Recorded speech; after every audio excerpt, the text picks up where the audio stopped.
ఇప్పుడు మనం తొంభెంబడి పోతున్నాం. అంతల్నే కత్తులు తుపాకులు పట్టుకొని దొంగలు వచ్చిర్రు.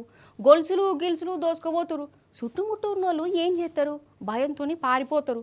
మనకెందుకులే అనుకొని జాక్కుంటారు. కానీ సినిమాలలా గట్లుండది. ఒక హీరో ఎంబడి పడి దొంగల భరతం పడతాడు. కానీ బయట కూడా గసంటి హీరోనే ఉన్నాడోలా ఎవరంటారా? అగో గా ఆటో జానీ. ఈ దొంగలు పాడుగాను ఎట్లుంచెత్తారో అర్థం కాకుండానే అవుతున్నది. అసలు ఎవడు మంచోడో ఎవడు ముంచెట్టోడో సామజయ అయితే లేదు. ఈనాడు మనైతే నేరి అద్మానం దిగబడుతురు. అసలు పోలీసుల భయం ఉంటలేదు. గట్లు తీసుకోబడ్డారు. ఇగో మన హైదరాబాద్ బేగం బజార్ కాడనోళ్ళ పొద్దుగానే అత్త కోడలు మార్నింగ్ వాక్ చేస్తురు. ఇగో వీళ్ళిద్దరే. వీళ్ళకంటే ముందుగానే ఆటో కూడా పోయింది. అయితే వీళ్ళు వెనకాలని ఒకడు బండి మీద వచ్చిండు. అగ చూడు ఏం చేసిండో.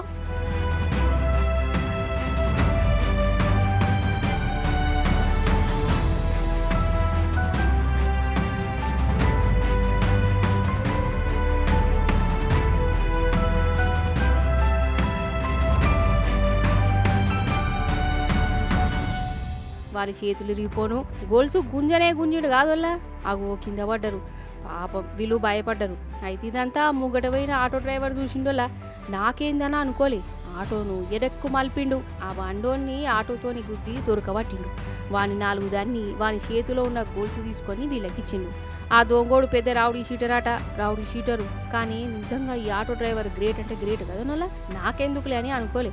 ఎవలేటు పోతే నాకేంది, నాకేమైనా ఎట్లా అని భయపడలే. హీరో లెక్క మారిపోయిండు. ఆ రౌడీ షీటర్ గానికి బుద్ధి చెప్పి పోలీసులకు అప్పచెప్పిండు. శభాష్ కదా.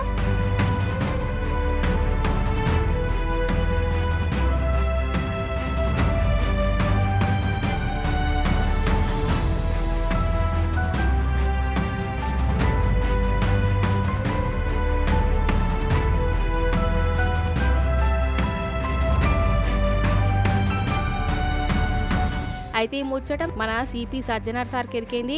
హీరో లెక్క గింత పెద్ద సాహసం చేసిన ఆటో డ్రైవర్ను పిలుచుకొని సన్మానం చేసిండు. చేయవలసిందే. నిజంగా అందరి ఆటో డ్రైవర్ అన్న లెక్కుంటే ఈ దొంగలు మళ్ళీ ఇసంటి దొంగతనాలు చేసేదానికే గజ్జుమంటారు కదా.